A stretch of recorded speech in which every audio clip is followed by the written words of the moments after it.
And so if you're going to have a service that goes from downtown Minneapolis to 40th, and then it says, all right, everybody out, go take this bus if you want to keep going. A lot of people keep going past 40th.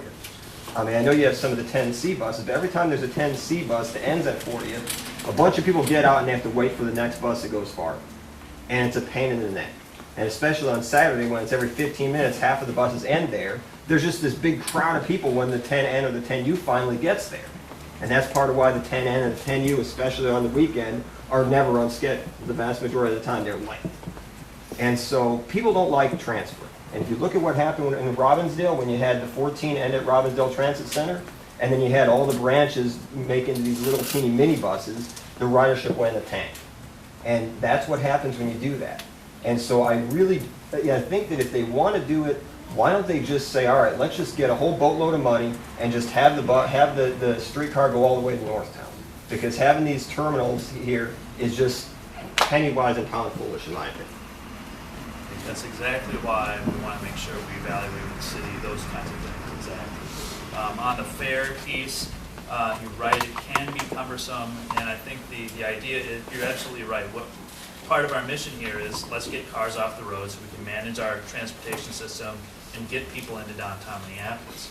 But part of what we need to do is find that balance between what's the market willing to pay and what's acceptable for the service we deliver when costs keep going up for those longer distance routes. And I don't think we're looking at pricing them out of the market by any stretch, but it's trying to find what's the right balance for those longer distance routes, and that's one of the things that the council will be evaluating. But absolutely, your points are well taken. And so I have two more people with their hands in the air. Maybe you could each throw out your questions, and we'll see if we can get answers right at 7:45, and maybe get answers in quick succession if we could. Okay. I might pass because I'm born and raised northeast, and my comments aren't brief. Well, we'll start here and then see where we're at. How about it? Well, I went the other direction. I'm suburbanite turning urbanite, and I absolutely love Northeast. But I still am ignorant on how to find resources. And the bike and walk week.org. I guess part of that, I organize a social group, and I try to bring as many people Northeast and different places dancing to keep me fit. How do I find the best resources for biking and walking? Because now I've got the summer, I've got a lot of unemployed people. We need to keep using that emotional support. How do I find out resources on our best parks to go walking and biking with the park, and then go find some fun things down here in Northeast? I think there's a couple answers to that question. One is that you could call the bike walk ambassadors. They're based out of the city of Minneapolis, and they do safe biking and walking. So if you're, they're probably the kind of folks who will know about some of the locations that are going to be at, and can come in if you have people who are nervous about biking, they can do some safety work. They can help people get more comfortable riding and learning. So that's one of the pieces that I would suggest. How would I reach them? I am one. Oh, great. And then hire an ambassador. Oh, right. I don't work full time, so we didn't run into each other much. But yes, I am a bike walk ambassador, and so you can just give us a call at 612-333-3410. Amy, does the co-op have any of those bike maps? Those county bike maps? I believe we do. Those are fantastic. Yep. And we do info tables, and we do events, and we do. They look like this, but they're for bikes. Yeah. Okay. This is not the bike one, but there's a bike one that's great. And the other thing, the Sierra Club has been doing what they call transit to green space, and so they're looking at combining buses or biking or walking to green space in the metro area. And I know they've done some in St. Paul, but transit2greenspace.org, I think, is the blog. That's an emergency. All right. Final question. Mark Twain said the judge would judge the council experience. Experience comes from bad judgments. As I said, I was born and raised here. I should say here.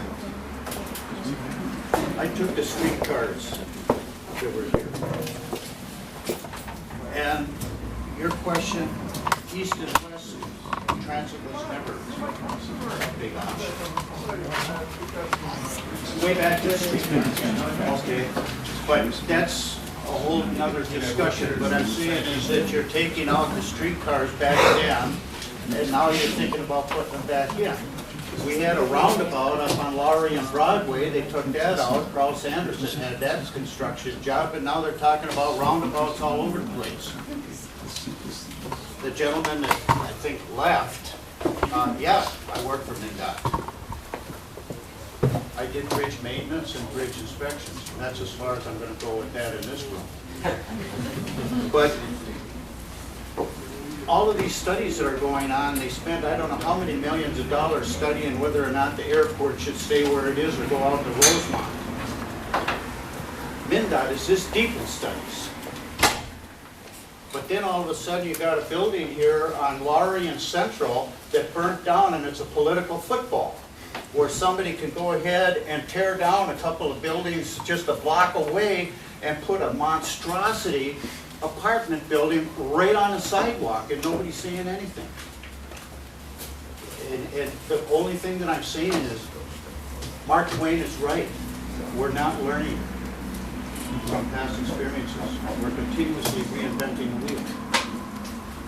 Well, I will put maybe just a more positive spin on it. I hope that I went to Edison, so it's going to be hard. Perhaps in our continual reinvention of the wheel, we will find some improvement that will help us move faster and better around this city and through our lives.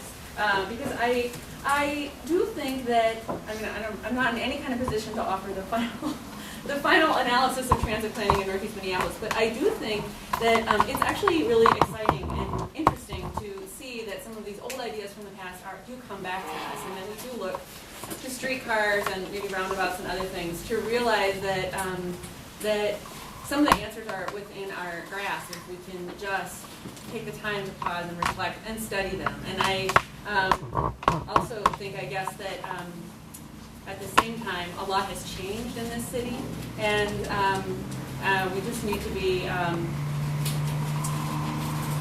If you want to go back to G. Stokowski, San Savanich, Walt Dietzig, how we got 6th District County Commissioner, we can do that. And again, all of the planning that was supposed to go for Northeast Minneapolis was never there. But isn't it I was 28 years old before I realized if I went east of Highway 280, I wouldn't fall off the face of the world because I didn't need anything else. This is a great community, but to look at the overall picture of, again, reinventing the wheel, wow. Well, And you look at the housing mostly market. because it was private businesses. When GM came in and bought the private business of the streetcars, it wasn't municipally owned, you know, it was private business. You know, and not that I actually agree with what you're saying, it's just that it was kind of one of those things where private business comes in and buys another private business. It really wasn't about the city deciding to get rid of it. Well, You know, that's the way I think that. Well, I'm grateful to all the members of the nonprofit and the public sector who came here today to show us that there actually is a lot of work going on on that side to figure out these problems for us. And I'd like to give everybody a round of applause.